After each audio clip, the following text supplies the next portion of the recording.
కర్ణాటక మాజీ ముఖ్యమంత్రి కేంద్ర మాజీ విదేశాంగ మంత్రి ఎస్ఎం కృష్ణ మృతికి పలువురు ప్రముఖులు సంతాపం వ్యక్తం చేస్తున్నారు. ఏపీ సీఎం ముఖ్యమంత్రి చంద్రబాబు ఎస్ఎం కృష్ణకు నివాళులు అర్పిస్తూ ట్వీట్ చేశారు. ఆయన నిజమైన నాయకుడని, ప్రజా సంక్షేమం కోసం పాటుపడ్డారని కొనియాడారు.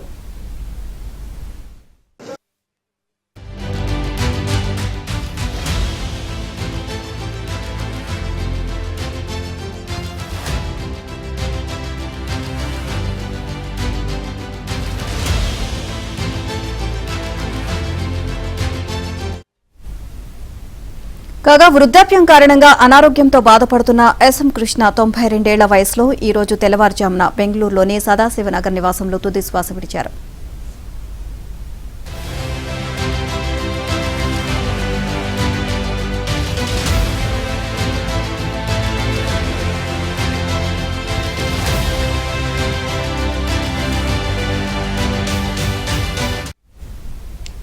తన రాజకీయ ప్రస్థానంలో ఎస్ఎం కృష్ణ కాంగ్రెస్ లో సుదీర్ఘకాలం కొనసాగారు.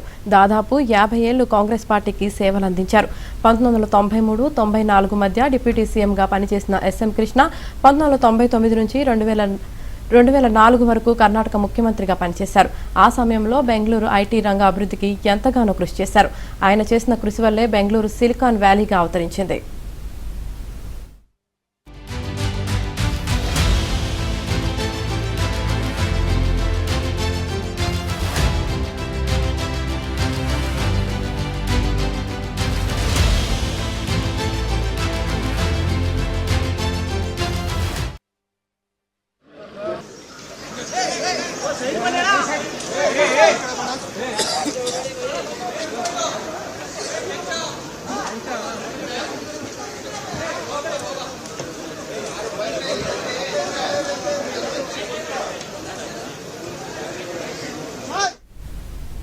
డిసెంబర్ 1989 నుంచి జనవరి 1993 వరకు కర్ణాటక అసెంబ్లీ స్పీకర్గా కూడా పనిచేశారు. 2004 నుంచి 2008 వరకు మహారాష్ట్ర గవర్నర్గా పనిచేశారు.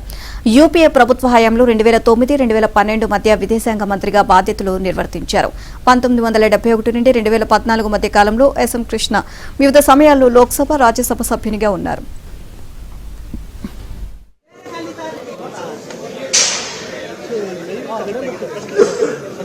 ಶಂಭು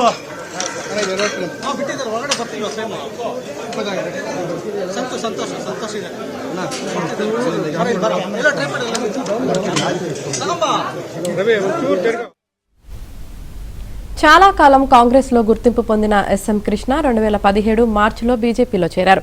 ఆయన చివరిసారిగా 2018 అసెంబ్లీ ఎన్నికల్లో బీజేపీలో చేరినప్పుడు బహిరంగంగా ప్రచారం చేశారు. ఆ తర్వాత ఎస్ఎం కృష్ణ క్రియాశీల రాజకీయాల నుంచి తప్పుకున్నారు. 2023లో కేంద్ర ప్రభుత్వం ఆయన్ను పద్మ విభూషణ్ పురస్కారంతో సత్కరించింది.